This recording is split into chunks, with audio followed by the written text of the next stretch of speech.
influencer keuangan Timothy Ronald dan koleganya, Khalima Sada, kembali dilaporkan ke Polda Metro Jaya atas dugaan penipuan investasi trading mata uang kripto. Ya, pendiri Akademi Kripto itu dilaporkan oleh seorang perempuan bernama Agnes yang mengaku sebagai korban hingga mengalami kerugian mencapai 1 miliar. Dalam laporan kali ini, Timothy dijerat pasal berlapis mulai dari Undang-Undang ITE hingga tindak pidana pencucian uang. Dan sejauh ini sudah ada 2 laporan terhadap Timothy dan rekannya. Mengingat sebelumnya, Timothy juga dilaporkan atas dugaan yang sama. Dilaporkannya Timothy ke Polda Metro Jaya sempat menghebohkan publik. Timothy yang kerap tampil dengan membagikan tips keuangan dan investasi, kini harus berurusan dengan hukum. Lantas, seperti apa hasil laporan terhadap Timothy dan Khalima Sada yang kerap dijuluki sebagai Raja Kripto? Hari ini kita sudah selesai mendampingi korban dari Akademi Kripto lagi. Hari ini kita sudah membuat laporan polisi, diterima dengan baik. Mudah-mudahan LP ini secepatnya dijalankan oleh teman-teman penyidik. Kita percaya bahwa kepolisian akan sangat transparan, profesional dalam menjalankan tugasnya untuk melakukan penyelidikan dan penyidikan terhadap laporan polisi ini. Untuk pasal yang kita sangkakan atas laporan polisi hari ini, sebagaimana diatur di dalam pasal 45A ayat 1, junto pasal 28 ayat 1, Undang-Undang ITE atau transaksi elektronik, pasal 80, pasal 81, dan pasal 82 Undang-Undang Nomor 3 Tahun 2011 tentang transfer dana, dan atau pasal 492 KUHP yang baru ya, Undang-Undang Nomor 1 Tahun 2023, dan pasal 607 ayat 1 huruf A, B, dan C Undang-Undang Nomor 1 Tahun 2023 tentang pencucian uangnya juga.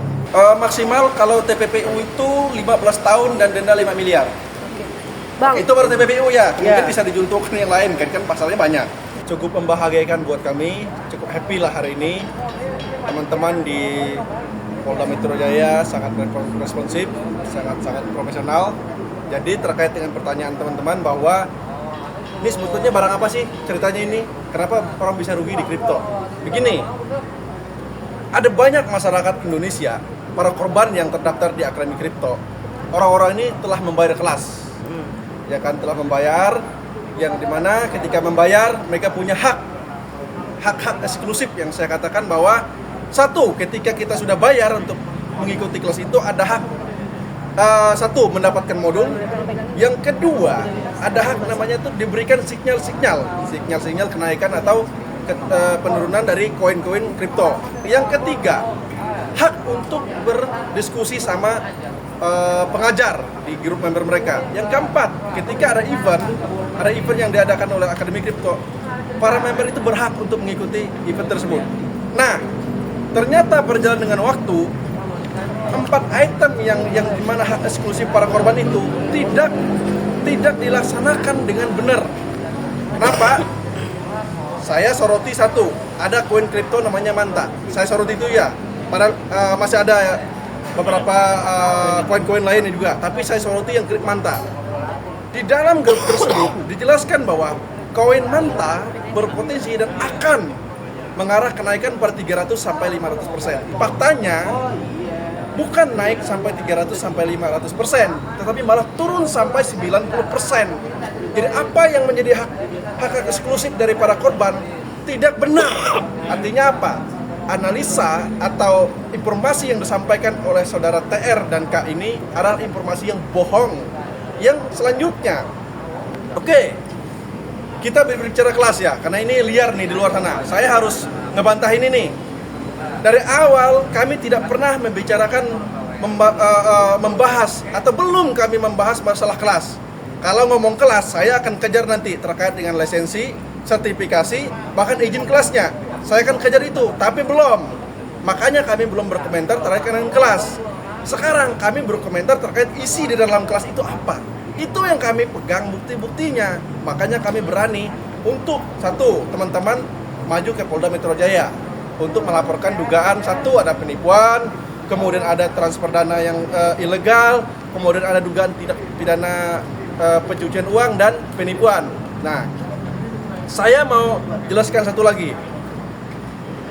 Di luar itu beredar bahwa kan kamu yang mencet, kamu rugi, kok kamu yang komplain, kenapa kamu melaporkan? Korban itu tidak demikian. Psikologis mereka tuh sudah sangat terganggu. Mereka sudah diarahkan, mereka sudah dipengaruhi oleh sosok yang dimana sangat dibanggakan, yang dimana dipercaya. Oleh sebab itu mereka mendaftar, bayar mahal-mahal karena mendapatkan angin segar, iming-iming akan keuntungan. Jadi murni di dalam kelas itu bukan tentang edukasi saja, ada produk yang ditawarkan, ada masyarakat yang digiring untuk melakukan transaksi keuangan. Nah, ini kan tentu melanggar hukum dan ini perbuatan yang sangat berbahaya. Kurang lebih hari ini 20 korban yang datang, tapi yang hari ini laporan cuma 1. Salah satu hak eksklusif yang didapatkan oleh para korban atau para member ini adalah berdiskusi di dalam grup. Ternyata grup tersebut ditutup, dikunci. Yang kedua, beberapa korban sudah berusaha untuk berdiskusi, menghubungi melalui DM, Discord, sama profil pribadi Instagram. Ternyata tidak juga dibalas. Di mana etiket baiknya? Di mana hak eksklusif yang dibayar masyarakat? Membernya yang sudah bayar mahal, ternyata itu penipuan, itu bohong. Kuasa hukum pelapor berharap dengan dilaporkannya influencer keuangan Timothy Ronald dan koleganya Kalimasada ke Polda Metro Jaya, akan diikuti laporan lainnya, tidak terkecuali korban-korban di berbagai daerah. Kuasa hukum pelapor, Jajang, menyinggung ada banyak korban dugaan investasi kripto, terutama yang tergabung dalam member kelas Akademi Kripto, yang dipimpin oleh Timothy. Sementara, saat disinggung kerugian korban, kuasa hukum pelapor menyebut kerugian mencapai ratusan miliar rupiah. Untuk sampai saat ini ya, ada beberapa formulir pendaftaran, tapi saya bisa sebutkan salah satu formulir pendaftaran itu sudah 100 orang, dan total kerugian itu yang di grup di satu formulir itu sudah sampai 27 miliar lebih ke atas. Dan ada satu korban, kerugiannya satu orang sampai 6 miliar. Rate-nya 6 miliar, 4 miliar, 2 miliar, 3 miliar. Itu per orangnya. Dan itu saya bilang tadi itu satu formulir ya. Ada formulir lagi yang mungkin ratusan M kerugiannya. Ini info ya. Beberapa korban berniat untuk melakukan pelaporan untuk penyusulan. Di daerah-daerah sudah ada yang bergerak juga mau bikin laporan di Polda masing-masing. Tapi untuk yang di wilayah DKI Jakarta, yang sampai saat ini baru 2 orang yang melapor. Dan setelah ini akan ada gejolak-gejolak besar yang akan datang untuk meminta pertanggungjawaban dari TR dan K. Member yang di grup Discord saja itu 560.000 sekian, ya kan? Nah, kalian bayangkan nih, dari 9 juta paling murah nih harga membernya, bahkan sekarang sampai 100 juta, kita ambil 30 juta saja. Dikali sampai 400.000 orang, berapa triliun duitnya dari kelas gold member itu. Dan itu semua hasil menipu masyarakat, menipu para korban. Kami akan kawal sampai perkara ini tuntas, para korban mendapatkan hak-haknya, dan ada efek jera kepada para terlapor. Berarti masih banyak lagi korban yang akan melaporkan, Pak? Oh banyak banget, akan berdatangan, akan lebih banyak lagi masa yang merasa korban akan datang ke kita. Yang menghubungi sudah banyak. Sudah banyak. Jadi banyak, Bang. Saya tegaskan gini, untuk para korban, seluruh korban Akademi Kripto seluruh Indonesia, bahkan mancanegara nih kayak korbannya, jangan pernah takut. Jangan takut untuk melapor kepada polisi. Kalian punya hak.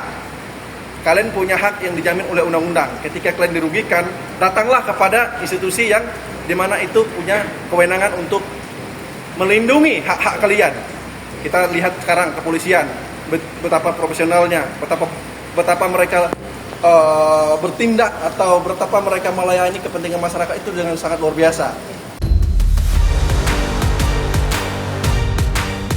Meski sudah dilaporkan 2 pelapor, sampai dengan saat ini, Timothy Ronald dan Kalimasada belum buka suara.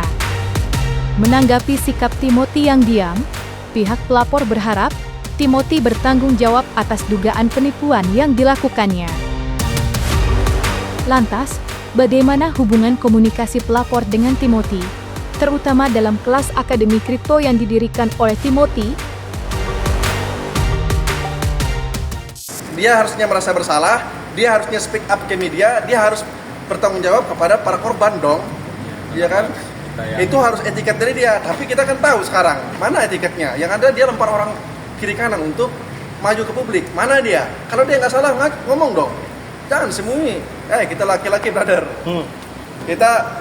Kita ini jangan cuma bisa bicara di media, kita bisa menggoblokin orang, tapi ketika ada orang mempermasalahkan kau diam. Mana yang galak-galak mutu media, tunjukkan dulu. Sampai sejauh ini, saat ini belum ada komunikasi dengan terlapor. Bahkan justru ada yang berkomunikasi yang muncul ke publik itu orang-orang di sekitar terdekat dia, bukan dia yang langsung. Terkait dengan kenapa ini dipecah, karena ini kan korbannya masing-masing. Nanti apakah ada kebijakan dari pimpinan dari Polda Metro, kami serahkan kepada pimpinan Polda Metro saja. Yang jelas teman-teman sekarang merasa dirugikan, punya hak untuk melapor secara pribadi. Sebetulnya hari ini tuh dijadwalkan kita punya 3 orang pelapor. Cuma setelah kami pikir-pikir, kami berunding, kami cukup 1 pelapor aja hari ini. Kerugiannya sama 3M atau lebih? Kalau yang hari ini pelapornya 1M lebih. Yang hari ini, yang 1 orang. Sebetulnya kalau mau maju semua, karena ada pertimbangan satu lain hal, banyak ketakutan dari teman-teman para korban juga untuk melapor.